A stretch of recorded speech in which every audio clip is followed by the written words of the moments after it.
Assalamualaikum warahmatullahi wabarakatuh. Kami dari kelompok 4 akan mempresentasikan tentang pengembangan sistem. Kelompok 4 terdiri dari 1. Ahmad Solihuddin, NIM 2019-11315. Yang kedua ada Elinova Widiana, NIM 2019-11320. Yang ketiga ada Naimia Nur Hidayah, NIM 2019-11321. Yang keempat ada saya sendiri, Wiwi Sri Armiati Puji Lestari, NIM 2019-11324. Yang kelima ada Jeffrey Yunus, NIM 2019-11334. Yang terakhir ada Ina Soraya, NIM 2019-11335. Berikutnya latar belakang. Informasi yang baik dan akurat akan membuat sebuah organisasi atau perusahaan berkembang menjadi lebih baik. Karena dengan adanya informasi, para pengelola dapat mengenal lebih baik kondisi objektif dari organisasi atau perusahaan. Untuk dapat menghasilkan sebuah informasi yang baik dan akurat, maka dibutuhkan sebuah sistem informasi yang baik pula.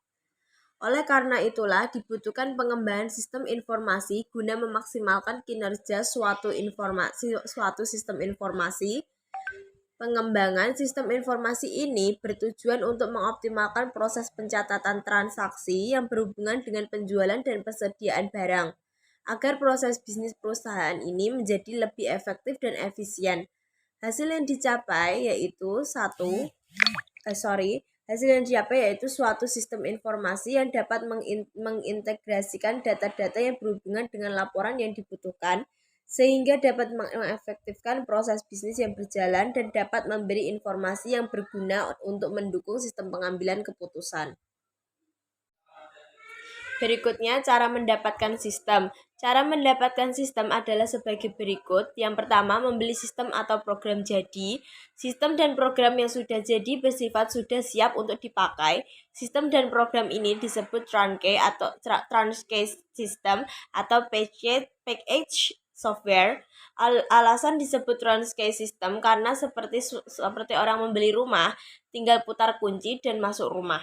Dan disebut package software karena segala sesuatu sudah terdapat di dalamnya. Yang kedua, memesan kepada perancang sistem atau sistem designer atau software house. Sistem pemesanan ini sering disebut tailor-made atau customing system. Yang ketiga ada meminta pihak luar untuk bergerak di bidang sistem informasi untuk mengelola data perusahaan. Metode ini disebut dengan outsourcing atau outsourcing. Pihak manajemen perusahaan hanya perlu menyerahkan data kepada pihak luar. Selanjutnya, data akan diolah oleh pihak luar dan hasil pengelolaan akan diserahkan pada manajemen perusahaan. Cara mendapatkan program komputer. A. Mencoba menggunakan program komputer yang diminati. Perusahaan akan membeli program komputer jika dirasa cocok dengan kualifikasinya. B. Mengambil download program sistem gratis dari internet. Biasanya, program yang di-download dari internet ada disediakan secara gratis. Ada yang bersifat software dan ada yang bersifat komersial. C. Menyewa sistem. Pembayaran dilakukan secara bertahap dalam jangka waktu suatu tahun. Selama manajemen perusahaan memerlukan sistem tersebut, maka perusahaan harus membayar kepada pemilik sistem. Secara singkat, dapat dilihat pada tabel di bawah ini. Dari sisi cara mendapatkannya, 1. Membangun sendiri. Sisi kebaikan sesuai dengan kebutuhan. Pada sisi kelemahan, kurang profesional dan pengalaman kurang uji coba. Pada sisi pendapatan, nomor 2, membeli sistem jadi atau turnkey. Pada sisi kebaikan, siap pakai, cepat, profesional. Pada sisi kelemahan, belum tentu bisa cocok dengan kebutuhan perusahaan. Pada sisi pendapatan, 3, pemesanan kepada perancang sistem. Pada sisi kebaikan, profesional sesuai kebutuhan perusahaan. Pada sisi kelemahan, lama dan membosankan. Pada sisi pendapatan, 4, mencoba lalu membeli software. Pada sisi kebaikan, profesional dan cepat. Pada sisi kelemahan, seringkali tidak dapat memenuhi kebutuhan. Pada sisi cara pendapatan, mencari sistem secara gratis. Pada sisi kebaikan, murah, cepat, dan bagus. Pada sisi kelemahan, seringkali merupakan percobaan dari pembuatan dan tidak layanan. Pada sisi pendapatan, memakai outsourcing. Pada sisi kebaikan, profesional, siap pakai. Pada sisi kelemahan, relatif mahal, perusahaan tergantung kepada perusahaan lain. Menyewa sistem. Pada sisi kebaikan, profesional, siap pakai, lalu update. Pada sisi kelemahan, relatif mahal, memerlukan pelatihan, tidak mudah disesuaikan dengan kebutuhan. Sekarang kita akan membahas tentang tahap pengembangan sistem. Yang pertama ada tahap perencanaan proyek CBIS, yang kedua ada tahap analisis, yang ketiga ada tahap rancangan, tahap penerapan, dan yang terakhir tahap penggunaan. Nah, untuk yang pertama yaitu tahap perencanaan proyek CBIS. Langkah-langkah yang perlu diperhatikan dalam tahap perencanaan. Yang pertama, menyadari masalah. Kebutuhan akan proyek CBIS biasanya dirasakan oleh manajer perusahaan, non-manajer, dan elemen-elemen dalam lingkungan perusahaan. Kemudian, mendefinisikan masalah. Setelah manajer menyadari adanya masalah, maka harus memahami dengan baik agar dapat mengatasi permasalahan itu. Di sini manajer hanya mencari untuk mengidentifikasikan di mana letak permasalahannya dan penyebabnya. Selanjutnya, menentukan tujuan sistemnya. Mengidentifikasi kendala-kendala sistem, membuat studi kelayakan, mempersiapkan usulan penelitian sistem, menyetujui atau menolak penelitian proyek, dan yang terakhir menetapkan mekanisme pengendalian. Yang kedua, tahapan analisis. Adapun langkah-langkahnya adalah mengumumkan penelitian sistem. Setelah itu, kita mengorganisasikan tim proyeknya. Kemudian, mendefinisikan kebutuhan informasi analis. Selanjutnya, mendefinisikan kriteria kinerja sistem, menyiapkan usulan rancangannya, dan menyetujui atau menolak rancangan proyek tersebut. Yang ketiga, tahap rancangan. Langkah-langkah dalam tahap rancangan adalah menyiapkan rancangan sistem yang terinci, mengidentifikasi berbagai alternatif konfigurasi sistemnya, mengevaluasi berbagai alternatif konfigurasi sistem, dan memilih konfigurasi yang terbaik di antara alternatif tersebut, menyiapkan usulan penerapan, dan menyetujui atau menolak penerapan sistem. Di tahap keempat, ada tahap perencanaan. Nah, yang perlu diperhatikan dalam langkah-langkah penerapan yaitu kita harus merencanakan penerapannya terlebih dahulu. Setelah itu, kita mengumumkan penerapannya. Nah, kita akan mendapatkan sumber daya perangkat kerasnya. Kita juga akan mendapatkan sumber daya perangkat lunaknya. Setelah itu kita menyiapkan database dan menyiapkan fasilitas fisik. Dan yang terakhir kita mendidik peserta dan pemakai dan menyiapkan cutover-nya. Nah, proses menghentikan penggunaan sistem lama ke sistem baru ini disebut cutover. Dan yang terakhir pada tahap penggunaan, langkah-langkah pada tahap ini kita menggunakan sistemnya. Setelah itu kita mengaudit sistemnya, memelihara sistem tersebut, dan menyiapkan usulan rekayasa ulang. Dan yang terakhir kita dapat menyetujui atau menolak rekayasa ulang sistem tersebut. Selanjutnya tentang perencanaan sistem informasi strategik. Tujuan dalam perencanaan sistem informasi strategik adalah pertama, business alignment, yaitu penyesuaian antara teknologi informasi dengan visi misi dari perusahaan. Yang kedua, competitive advantage, untuk menciptakan keunggulan dengan penerapan teknologi informasi. Yang ketiga, resource management, berguna untuk mengembangkan rencana pengelolaan sumber daya informasi yang efektif dan efisien. Yang keempat, yaitu arsitektur teknologi. Di sini digunakan untuk mengembangkan kebijakan teknologi dan merencanakan arsitektur teknologi informasi untuk suatu organisasi. Setelah itu ada critical success factor. Critical success factor atau CSV adalah satu area yang mengidentifikasikan kesuksesan kinerja unit organisasi. CSV dapat digunakan sebagai indikator kinerja atau masukan dalam menetapkan indikator kinerja. Menemukan critical success factors bisa jadi menentukan keberlangsungan suatu organisasi atau perusahaan. Jika suatu organisasi tidak benar-benar mengerti akan CSV-nya, maka akan sulit juga untuk melakukan pengukuran kinerja dari perusahaan. Faktor penentu keberhasilan critical success factor sebagai berikut. Yang pertama, risk management knowledge. Pengetahuan mengenai manajemen risiko sangat penting karena dapat membantu organisasi untuk mengidentifikasi, menganalisis, dan mengembangkan respon terhadap paparan risiko, sehingga dapat ditentukan tindakan yang tepat untuk mengantisipasi risiko. Yang kedua, faktor organisasional struktur. Hal ini diperlukan karena dalam mengelola manajemen risiko diperlukan orang-orang yang fokus untuk menjalankan manajemen risiko agar tidak terganggu oleh hal-hal yang lain. Hal ini sejalan dengan apa yang disampaikan oleh bagi organisasi.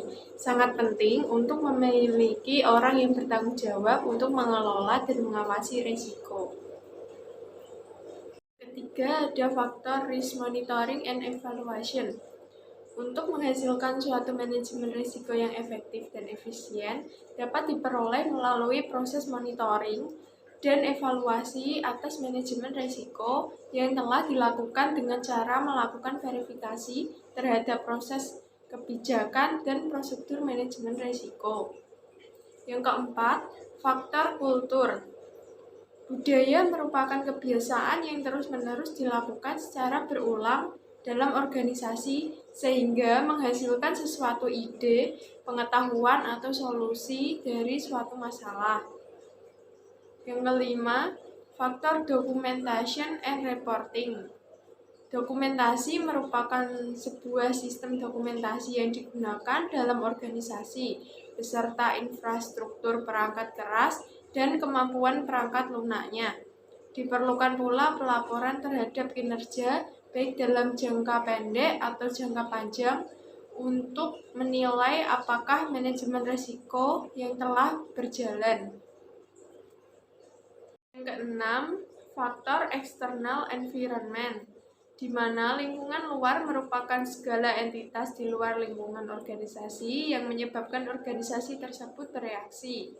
Dapat berupa sistem sosial, politik, pesaing, dan kondisi perekonomian. Yang ketujuh, faktor konsultan. Keberadaan konsultan manajemen risiko dapat mempengaruhi pelaksanaan manajemen risiko yang efektif karena konsultan di sini memberikan masukan atas pelaksanaan manajemen risiko. Konsultan tidak terlalu berperan. Cara mengevaluasi sistem. Evaluasi sistem informasi bisnis adalah mendefinisikan seberapa baik sistem dapat beroperasi pada organisasi yang menerapkan untuk memperbaiki presentasi di masa mendatang. Sistem yang baru maupun sistem yang lama harus dievaluasi secara berkala untuk menentukan apakah sistem tersebut masih dapat berfungsi seperti yang diharapkan atau tidak. Apabila sistem dirasa sudah tidak dapat memenuhi kebutuhan para pemakainya, maka harus segera diganti dengan sistem yang baru. Sistem informasi yang memiliki banyak komponen, sehingga apabila manajemen akan mengevaluasi komponen, harus ditentukan juga komponen apa saja yang akan dievaluasi. Tidak perlu memerlukan komponen dievaluasi pada saat bersamaan. Contohnya, pada sebuah sistem dapat dievaluasi perangkat komputernya saja, atau dokumennya saja, atau prosedurnya. Perencanaan sistem bisnis. Perencanaan sistem bisnis atau Business System Planning atau BSP adalah pendekatan struktur untuk mengembangkan sistem informasi jangka menengah dan jangka panjang. Salah satu praktik yang banyak dilakukan di dalam perusahaan adalah dengan merencanakan sistem secara top down dan kemudian menerapkan dengan metode bottom up secara bertahap. Perencanaan top-down diperlukan untuk menentukan misi dan tujuan perusahaan dan dilakukan oleh para manajer puncak. Penempatan bottom-up diperlukan untuk menetapkan sistem dengan melibatkan para pemakai dan perancang sistem, sehingga akan tercapai sasaran berikut ini. Yang pertama, tersedianya akses informasi yang cepat dan akurat kepada pengguna dan pimpinan. Dengan adanya proses transaksi menggunakan teknologi informasi organisasi dapat memperproses data secara cepat dan akurat. Yang kedua, tersedianya informasi dan mempermudah kinerja pimpinan organisasi dalam pengambil keputusan agar menjadi lebih optimal dan baik serta mendukung keputusan yang akan diambil. Yang ketiga, mempercepat aliran informasi seluruh bagian organisasi. Dengan adanya perbaikan dari struktur jaringan dan penambahan hardware dan software, maka aliran data dan informasi yang dibutuhkan dapat diproses dan diperoleh dengan waktu yang singkat, sehingga proses bisnis yang sedang berjalan menjadi lebih efisien. Studi kasus. Dunia industri baik jasa maupun manufaktur saat ini sedang menghadapi banyak permasalahan dalam mengambil suatu keputusan. Dibutuhkan sebuah sistem informasi pendukung keputusan dengan metode yang dapat menyelesaikan suatu masalah, apalagi yang berdasarkan pada kriteria yang bervariasi. Salah satu metode penentuannya yaitu Multi-Criteria Decision Making atau MCDM, menggunakan metode PROMOTE. PROMOTE yaitu Preference Ranking Organization Method for Enrichment Evaluation, yang digunakan dalam sistem pendukung keputusan karena kesederhanaan, kejelasan, dan kestabilan dengan melakukan penilaian dari berbagai alternatif kriteria penilaian pengambilan keputusan untuk penentuan urutan atau prioritas, seperti halnya pada pemberian kredit dalam suatu bank maupun perusahaan jasa keuangan. Upaya ini dilakukan dalam rangka pengembangan sistem informasi yang mana dapat digunakan untuk menentukan prioritas pemberian kredit dengan metode PROMOTE melalui ranking atau prioritas dari calon nasabah yang layak mendapatkan kredit. Dengan laporan itu, pihak pengambil keputusan bisa mengambil kebijakan sampai ranking keberapa yang akan mendapatkan kredit dengan memberikan keseimbangan neraca keuangan bank. Implementasi sistem yang akan dibahas adalah mengenai gambaran desain halaman atau user interface dan form-form yang terdapat dalam sistem informasi ini dengan tujuan agar dapat mempermudah dimengerti dan dipelajari oleh pengguna, yaitu meliputi yang pertama, input. Media ini dirancang dan dibuat untuk memasukkan data master yang akan digunakan untuk proses perankingan nasabah yang mengajukan kredit. Yang kedua, proses. Untuk melakukan proses, melibatkan dari beberapa data master dan akan menghasilkan output yang diharapkan sesuai dengan kerangka sistem yang dibangun. Yang ketiga, output. Output adalah hasil dari proses perhitungan dengan menggunakan metode PROMOTE dalam pengembangan ke sebuah sistem informasi yang sudah ditentukan di dalam perancangannya. Kesimpulan yang dapat diambil dari penjelasan di atas adalah pengembangan sistem adalah serangkaian aktivitas otomatis, metode, praktik terbaik, dan alat bagi manajer proyek dan pengembang untuk mengembangkan dan memelihara sebagian besar atau semua sistem informasi atau perangkat lunak. Digunakan untuk pengembangan teknologi informasi untuk mendukung karyawan, pelanggan, dan pihak terkait lainnya dalam bisnis.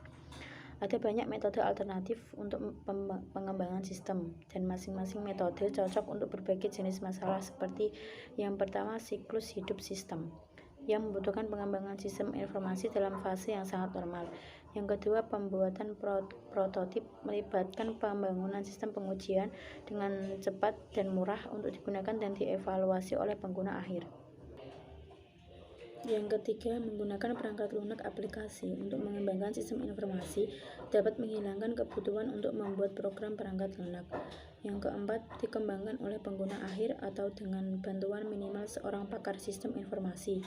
Dan yang terakhir yaitu transfer kontrak, melibatkan penggunaan layanan penyedia eksternal untuk membuat atau mengoperasikan sistem informasi perusahaan. Sekian dari kelompok 4. Apabila ada yang mau bertanya atau ada yang mau ditanyakan, bisa ditanyakan di forum diskusi, atau nanti apabila kita melakukan Zoom meeting berarti ditanya di saat kita Zoom meeting. Terima kasih.